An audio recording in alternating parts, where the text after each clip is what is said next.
पराठे कितना बढ़िया बन के तैयार हुई हैं। बिल्कुल पराठे का लच्छा देखिए अलग हो गया है।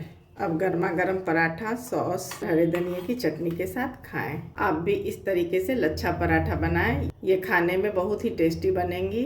स्वागत है मेरे YouTube चैनल और फेसबुक पेज पे। आज मैं बनाने जा रही हूँ मूली के लच्छा पराठा। तो चलिए इसे बनाते हैं और वीडियो को स्किप किए हुए बिना एंड तक वॉच करें। और चैनल पे नए हैं तो बेल आइकन को दबाना बिल्कुल ना भूलें। मूली का लच्छा पराठा बनाने के लिए मैं 2 मूली को धोकर ली हूँ। अब मैं इसे पील कर लेती हूँ। मूली को धोकर पील कर लेने से मूली का एक्स्ट्रा गंदगी हट जाता है। देखिए मैं मूली को छील ली हूँ। अब मैं ग्रेटर के मोटे साइड वाले भाग से इसे ग्रेट कर लेती हूँ। ग्रेटर के मोटे साइड वाले भाग से ग्रेट करने से मूली ज़्यादा पानी डिस्चार्ज नहीं करेंगी। पतले वाले साइड से ग्रेट करने से मूली अधिक वाटर डिस्चार्ज करती हैं। देखिए मैं मूली को घिस ली हूँ। अब मैं इसमें मिला देती हूँ हाफ टी स्पून नमक। नमक डालकर मैं 10 मिनट छोड़ देती हूँ। 10 मिनट बाद मैं मूली को हाथ से दबाकर मूली के एक्स्ट्रा पानी को निचोड़ लेती हूँ। इस तरीके से इसके पानी को निचोड़कर मैं एक दूसरे कटोरे में रख दे रही हूँ। आप कहेंगे इस तरीके से मूली का पानी निचोड़ लेने से मूली का टेस्ट चला जाएगा, तो बिल्कुल नहीं। मैं सारे मूली का पानी निचोड़ ली हूँ। अब मैं मिला देती हूँ इसमें हाफ टी स्पून हल्दी पाउडर, हाफ टी स्पून काली मिर्च powder, half teaspoon red chilli powder, 1 teaspoon धनिया पाउडर, एक बारीक कटी हुई हरी मिर्च, थोड़ी सी कटी हुई धनिया पत्ती। मैं मूली में पहले भी नमक मिलाई थी, इसलिए अभी हाफ टी स्पून नमक मिला दे रही हूँ। अब मैं इन सबको अच्छे से मिला लेती हूँ। देखिए मैं मूली को अच्छे से मिला ली हूँ। मैं मूली के लच्छा पराठा बनाने के लिए एक छोटी कटोरी आटा ली हूँ। इसमें मिला देती हूँ हाफ टी स्पून अजवाइन मंगरेल, हाफ टी स्पून नमक, 1 टीस्पून घी ली हूँ। अब मैं इन सबको अच्छे से मिला लेती हूँ। आटे को मैं अच्छे से मिला ली हूँ। अब आटा गूंदने के लिए सबसे पहले मैं मूली का जो पानी निचोड़ कर रखी थी वो डालकर इसे गूंद लेती हूँ। अगर पानी की ज़रूरत पड़ी तो मैं और पानी डालकर इसे गूंद लूँगी। देखिए इसमें और पानी की ज़रूरत है। अब मैं थोड़ा और पानी डालकर इसे गूंद लेती हूँ। देखिए मैं आटे का एक सॉफ्ट डो तैयार कर ली हूँ। अब मैं इसे ढककर 10 मिनट रेस्ट के लिए छोड़ देती हूँ। 10 मिनट बाद मैं आटे को चेक कर लेती हूँ। देखिए आटा बहुत अच्छे से सेट हो गया है। अब मैं इसकी छोटी छोटी लोइयाँ बना लेती हूँ। अब मैं लोइयों के ऊपर आटे की डस्टिंग करके इसे पतला बेल लूँगी। देखिए मैं लोइयों की एक रोटी बना ली हूँ। अब मैं इसके ऊपर थोड़ा सा घी डालकर इसे ग्रीस कर लेती हूँ। आप चाहे तेल या रिफाइंड भी डालकर इसे ग्रीस कर सकते हैं।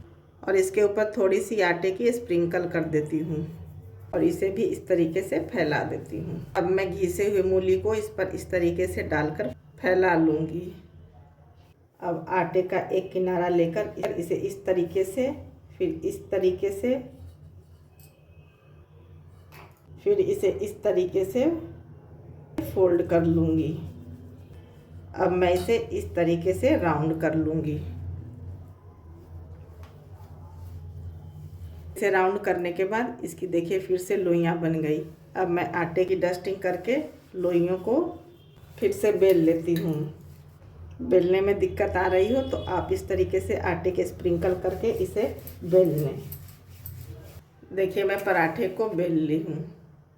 मैं उसी तरीके से दूसरे पराठे को भी तैयार कर लूँगी। आटे की डस्टिंग करके मैं इसे बेल ली हूँ। अब मैं इसे घी से ग्रीस कर ले रही हूँ। घी से ग्रीस करने के बाद अब मैं इसमें आटे की स्प्रिंकल कर दे रही हूँ। स्प्रिंकल करके इस तरीके से फैला लूँगी आटे को। मैं ग्रेट किए हुए मूली को डालकर इस पर इस तरीके से फैला लूँगी। फिर इसके किनारे को इस तरीके से उठाकर इसे फोल्ड करूँगी। फिर उठाकर इसे इस तरीके से फोल्ड करूँगी। फिर उठाकर इसे इस तरीके से फोल्ड करूँगी। अब मैं इसे राउंड कर लूँगी।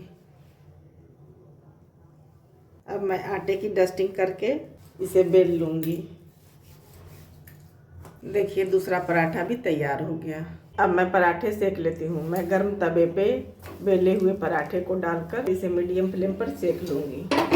पराठे एक तरफ सिक गई हैं। अब मैं दूसरी तरफ पलट देती हूँ। अब मैं पराठे के ऊपर घी डालकर इसे पलट देती हूँ। पलटने के बाद मैं पराठे के ऊपर फिर से घी डाल देती हूँ और इसे उलट पलट कर मैं अच्छे से सेक लूँगी।